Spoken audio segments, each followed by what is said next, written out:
The Tiara Club, Princess Katie and the Silver Pony. How do you do? It's lovely to meet you.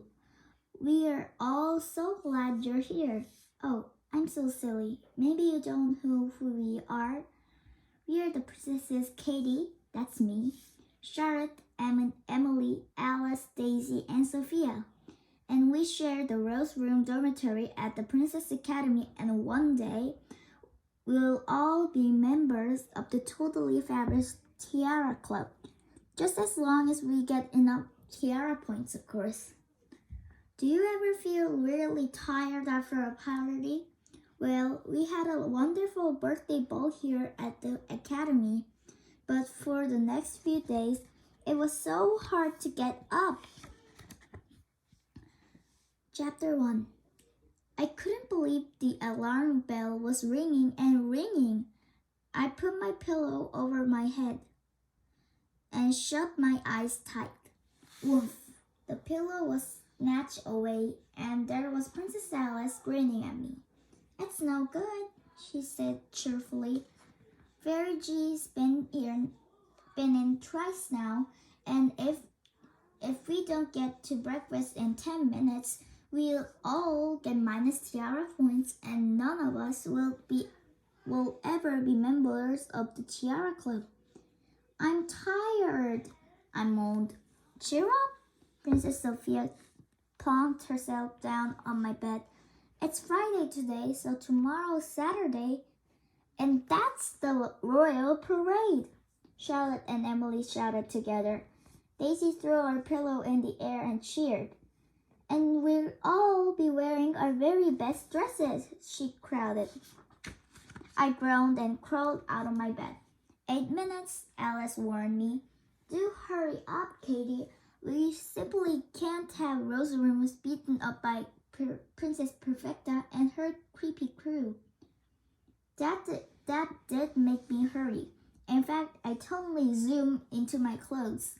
Princess Perfecta always likes to be best at everything, and she's a terrible show-off. She was here last year, so she should be a senior and a member of the Tiara Club, but she didn't get enough Tiara points. So she's back in year 1 with us, and that's made her as mean as a snake. At least that's what Alice's big sister told Alice. As soon as I was dressed, we rushed out of the dormitory and down the wing stairs. We were halfway down when Alice stopped so suddenly we almost fell on top of her. Look, she gasped, and she pointed out of the tower window. We looked, and we gasped too. The most beautiful coach any of us had ever seen was standing by the front steps of the academy. It was shaped like a wonderful pearly seashell, and it was sparkly all over the sunshine. The seats were covered in soft, gleaming white satin cushions, and snow-white furry rugs were heaped everywhere. 6 people ponies harnessed with silver bridles and silver reins were in between the shafts, and tiny silver bells tinkled every time they shook their heads. It's magic, I breathed, and we gazed at it, absolute raptures, until Sophia said, "Oh no, look at the time!" We scraped into the breakfast by a whisker. The dining hall is very long with portraits of amazingly grand and gracious princesses all along the wall. Our teachers sit at the far end of the golden thrones, but we sit on the benches at the long wooden tables, and we actually eat off china plates. Sophia was so shocked when she first arrived. She'd absolutely never eaten off anything except gold. But Charlotte pointed out the food would taste the same, so she didn't make a fuss.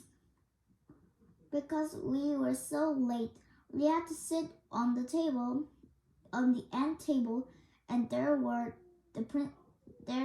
Perfecta and Florian.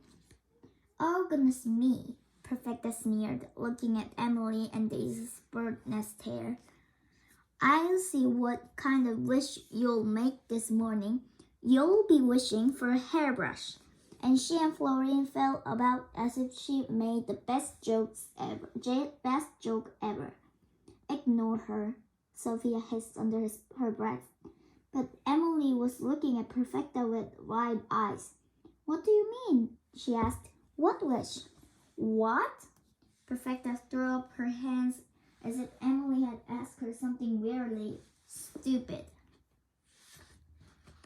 You mean you don't know? She sniggered loudly. It's wish class this morning. She turned to Florian and as they got up from the table. Don't you think it's quite extraordinary that Queen Gloriana let such silly princesses through the door?